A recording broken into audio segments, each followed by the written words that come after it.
Electrical. So we'll go through this. So does everybody know what a GFCI is? Everybody, okay, everybody's familiar with that.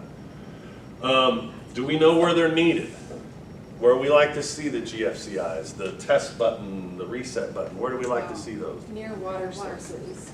There you go, that's the best answer. It's anywhere there's water we like to see. That's it. And Wichita adopted the new national code.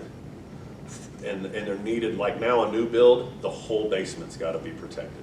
Doesn't have to have this, but it has to be protected by a breaker or one of these upstream. Too technical, but, so two-prong outlets, older homes. So a lot of times you'll see in older homes, probably before the 60s, 70s, you're gonna see two-prong outlets, which, think of your toaster, you've got two little things that plug into the wall.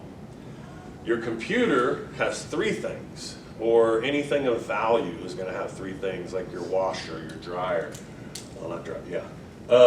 That third prong down there, that's a ground. So that's what protects it, everything from surges. So if lightning was to surge, or you got a power surge, it's gonna shut things down before it hurts your computer, your TV. If your toaster blows, they don't think that that's that big of a deal. So if you see two-prong in older homes, one of the things that everybody always asks me is like, oh my gosh, I don't have grounds, what am I gonna do? There's a couple things you can do. A, you can rewire the whole home, which costs a ton of money to do. Or B, you can add a GFCI outlet to it, and it will protect to a point. You can also go into the panel, and if the panel allows, you can add a GFCI breaker. So there's ways to go around it without rewiring the home, but if you wanted to plug your TV, your 85-inch TV in and not have it, have it protected, you would need some other protection to it. Exposed wiring, so when we don't see, this is called a junction box in layman terms, but when we don't see a cover on top of that, a lot of times it'll make a report as a safety. I mean, we just like to see them enclosed. In case there's an arc flash, which just is a spark that happens that could catch something that's combustible on fire. So we like to see them covered. You guys probably see this a lot, and I wanted to take a little bit of time just to kind of go over this. So what do you guys know about Federal Pacific panels? A lot of times insurances won't cover the home. What they're called, what, tab lock? Stab lock, yep.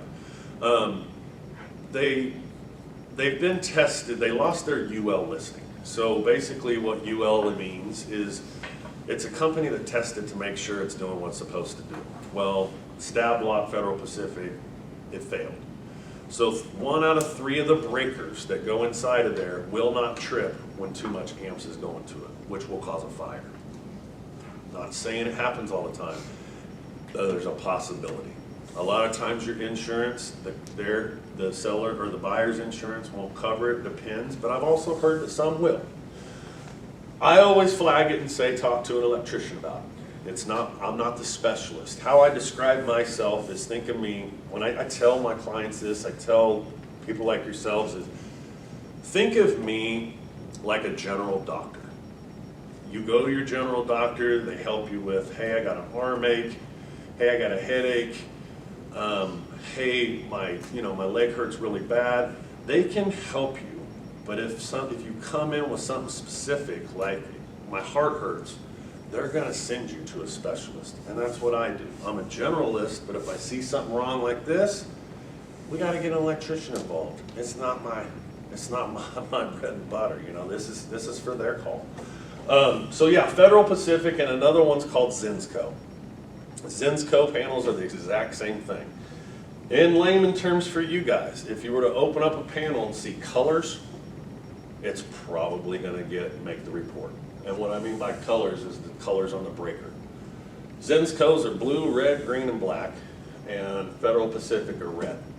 It'll probably make the report. Zinsco's are pretty much the exact same as Federal Pacific, but not quite as bad. Knob and tube. Another thing I just wanted to talk to you guys about was knob and tube. So Knob and tube basically was from the late 80s to the 1930s, so College Hill's full of it, or has been, and it's been replaced. Older homes have knob and tube, that's how they ran electricity in that time era. To make a long story short, for you guys, I mean, you can see it in basements. If you're walking in a basement or a cellar and you look up at the open flooring and you see the ceramic tubes with wires, that's knob and tube, and it will make a report. We don't like to see it, but again, I always say have it evaluated by a licensed electrician. The one place we really don't, the couple things that we don't like to see are when it's been tapped into with new wiring. We don't like to see that. Or if it's under insulation.